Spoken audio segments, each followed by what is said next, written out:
Hello नमस्कार साथियों, आपका अपना चैनल में स्वागत है। आज हम हिंदी व्याकरण पढ़ेंगे और इसके बारे में समझेंगे। सबसे पहले हिंदी व्याकरण में ये देखेंगे कि व्याकरण क्या है। व्याकरण का परिभाषा देखेंगे तो व्याकरण क्या है, हिंदी का व्याकरण उसका परिभाषा देखेंगे। ऐसे आम तौर पर आम भाषा में कहा जाता है कि जिससे शुद्ध शुद्ध लिखना, पढ़ना, बोलना आ जाए उसे व्याकरण कहते हैं। अब हिंदी व्याकरण में जो व्याकरण के अंग होते हैं वो 3 प्रकार के होते हैं: वर्ण विचार, शब्द विचार और वाक्य विचार। वर्ण विचार में भी होता है। सबसे पहले वर्ण क्या है, तो वर्ण उस मूल ध्वनि को कहते हैं जिसके खंड या टुकड़े नहीं किए जा सकते। अब वर्ण जो है 2 प्रकार के होते हैं। वर्ण के जो भेद हैं वो 2 प्रकार के होते हैं: स्वर वर्ण और व्यंजन वर्ण। स्वर वर्ण किसे कहते हैं, तो जिस वर्ण के उच्चारण किसी दूसरे वर्ण की सहायता से होता है, जिस वर्ण का उच्चारण में किसी दूसरे वर्ण की सहायता नहीं ली जाती है उसे स्वर वर्ण कहते हैं। जैसे में अ, आ, इ और भी है। और स्वर वर्ण की संख्या हिंदी में 11 मानी जाती है। इनकी संख्या जो है, स्वर वर्ण की संख्या वो 11 होती है। उसी तरह व्यंजन वर्ण में देखते हैं हम लोग, तो व्यंजन वर्ण के उच्चारण में स्वर वर्ण की सहायता ली जाती है। व्यंजन वर्ण होगा आपका क, ख और भी। इसमें जो बात कहा जा रहा है कि व्यंजन वर्ण का उच्चारण स्वर वर्ण की सहायता से ली जाती है, तो इसको समझेंगे ये कैसे सहायता ली जाती है। मान लेते हैं कि आपका क हुआ, तो इसमें जो है स्वर वर्ण भी है, इसमें स्वर वर्ण भी है, क्योंकि इसको देखेंगे ये समझिए आधा क, इसमें अ छिपा हुआ है, यही आपका स्वर वर्ण है। तो स्वर वर्ण ये क से आधा क से मिलता है तब जाके ये पूरा क बनता है। तो परिभाषा से हो जाता है कि यदि व्यंजन वर्ण का उच्चारण स्वर वर्ण की सहायता से ली जाती है उसे व्यंजन वर्ण कहते हैं। व्यंजन वर्ण की संख्या हिंदी में 33 मानी जाती है। व्यंजन वर्ण की संख्या 33 मानी जाती है। और कुल वर्णमाला जब कहा जाता है तो हिंदी में कुल वर्णमाला जो है 44 हो जाती है, 44 हो जाती है। अब 44 वर्णमाला कैसे हो गया कुल वर्णमाला, तो स्वर वर्ण की संख्या जो है हिंदी में 11 हुआ और व्यंजन वर्ण की संख्या जो है वो 33 हुआ। कुल आपका हो गया 44। इस प्रकार जो है हिंदी में वर्णमाला जो है 44 हुआ। इसमें भी देखेंगे कि अब ये तो डिफिनेशन हुई, ये परिभाषा हो गया। उसके बाद हम लोग इसमें भी होता है स्पर्श व्यंजन। तो स्पर्श व्यंजन इसमें देखते हैं तो स्पर्श व्यंजन हिंदी में 25 होता है, 25 होता है। अब स्पर्श व्यंजन कौन कौन होता है, तो स्पर्श व्यंजन हम लोग देखेंगे कि स्पर्श व्यंजन होता कौन है।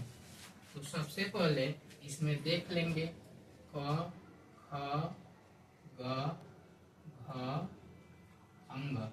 इसको कहा जाता है क वर्ग, इसको क वर्ग कहा जाएगा।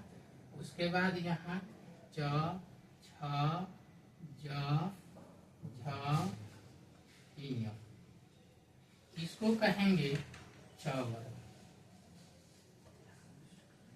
उसके बाद ठ, ठ, ड, ढ, न, इसको कहेंगे ट वर्ग। उसके बाद होगा त, थ, द, ध, न, इसको कहेंगे त वर्ग। इसके बाद प, फ, ब, भ, म, इसको कहेंगे प वर्ग। यही आपका जो है स्पर्श व्यंजन जो है, स्पर्श व्यंजन 25 है।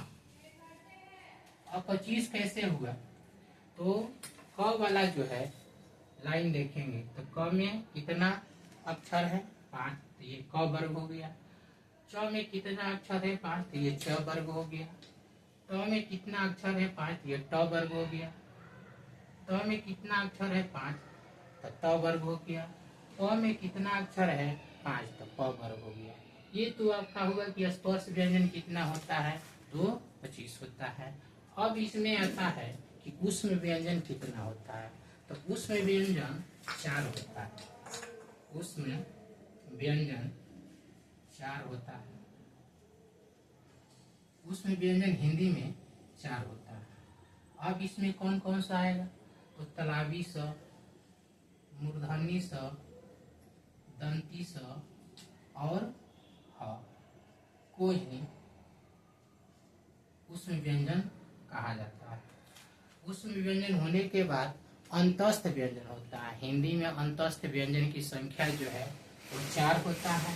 तो अंतस्थ व्यंजन आपका हो जाएगा, अंतस्थ व्यंजन 4 है।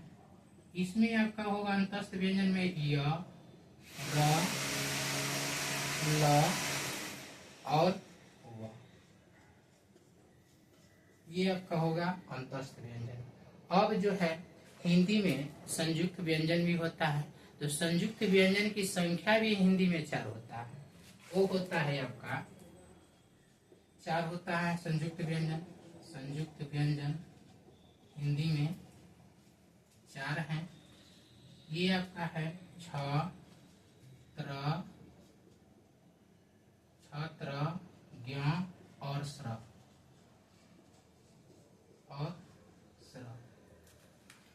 यही आपका व्याकरण में होता है। तो आज हम लोग पढ़ें कि व्याकरण क्या है। तो जिससे शुद्ध शुद्ध लिखना, बोलना, पढ़ना आ जाए उसे व्याकरण कहते हैं। व्याकरण के 3 अंग होते हैं, वर्ण विचार, शब्द विचार और वाक्य विचार। वर्ण क्या है? वर्ण उस मूल ध्वनि को कहते हैं जिसके खंड या टुकड़े नहीं किए जा सकते। वर्ण कितने होते हैं? वर्ण के कितना भेद होता है? तो वर्ण के 2 भेद होता है, स्वर वर्ण, व्यंजन वर्ण। स्वर वर्ण किसे कहते हैं? जिस वर्ण का उच्चारण किसी दूसरे वर्ण की सहायता के बिना होता है उसे स्वर वर्ण कहते हैं। स्वर वर्ण जैसे में अ, आ, ई और भी इसमें बहुत है। हिंदी में स्वर वर्ण की संख्या जो है वो 11 होता है। अब देखें कि व्यंजन वर्ण क्या है। तो जिस वर्ण का उच्चारण स्वर वर्ण की सहायता से होता है उसे व्यंजन वर्ण कहते हैं। व्यंजन वर्ण कहते हैं। इसमें जैसे में आ जाएगा क, ख, ग और भी हो जाएगा। अब इसमें देखेंगे कि व्यंजन वर्ण का जो है परिभाषा के अनुसार स्वर वर्ण की सहायता ली जाती है। तो स्वर वर्ण की सहायता कैसे ली जाती है? मान लेते हैं व्यंजन वर्ण आपका हो गया क, व्यंजन वर्ण आपका हो गया क, तो उसमें जो है क जो है अ के सहयोग से मिला बना हुआ है, क्योंकि क जो है क पूरा नहीं, क आधा क होता है। यहाँ देखेंगे तो ये आपका आधा क हो गया, इसमें अ मिला देंगे तब ये का पूरा क हो जाएगा। तो ये आपका स्वर हो गया जो सहायता से बन रहा है व्यंजन वर्ण, तो स्वर वर्ण की सहायता से बनता है, इसलिए इसको व्यंजन वर्ण कहा जाता है। अब हिंदी में जो है एग्जाम में आता है, परीक्षा में कभी कभी आता है कि स्पर्श व्यंजन की संख्या कितना होता है। तो स्पर्श व्यंजन की संख्या जो है 25 होता है। अब वो कौन कौन होता है स्पर्श व्यंजन में? तो देखेंगे क, ख, ग, घ, अंग, इसको बोला जाएगा क वर्ग। उसी तरह च वाला में भी 5 अक्षर है, इसको च वर्ग बोलेंगे। इसी तरह ट वर्ग में भी 5 अक्षर है, इसको ट वर्ग बोलेंगे। इसी तरह त वर्ग में 5 अक्षर है, इसको त वर्ग बोलेंगे। इसी तरह प वाला वाक्य में 5 अक्षर, इसको प वर्ग बोलेंगे। ये तो आपका हो गया क्या, ये जितना भी हो गया 5 इसमें, 5 इसमें 10, 5 इसमें 15, 5 इसमें 20, 5 इसमें 25। 5 लाइन है और एक लाइन में 5 वर्ण है, एक लाइन में 5 अक्षर है, तो 5 लाइन जो हुआ 25 हो गया। तो इस प्रकार स्पर्श व्यंजन की संख्या जो है वो 25 है। अब देखेंगे कि उसमें व्यंजन कितना होता है। तो हिंदी में उसमें व्यंजन की संख्या जो है वो 4 होता है। तलावी स, मूर्धन्य स, दंती स और ह। अब जो है अंतस्थ व्यंजन देखेंगे कि अंतस्थ व्यंजन कितना होता है। तो अंतस्थ व्यंजन की संख्या हिंदी व्याकरण में 4 होता है, य, र, ल और व। इसी तरह संयुक्त व्यंजन भी होता है। तो संयुक्त व्यंजन की संख्या जो वो हिंदी में भी 4 होता है, छ, त्र, ज्ञ और स्र। इस प्रकार आज हम लोग व्याकरण के परिचय देखें और वर्ण के विषय में जो 3 भेद होते हैं, वर्ण विचार, उसके विषय में आज जाने। इसलिए कल दूसरा टॉपिक चेंज शुरू करेंगे। इसलिए आपका स्वागत है। शेयर और लाइक करते रहें और इस वीडियो को देखते रहें और आगे बढ़ते रहें। नमस्कार।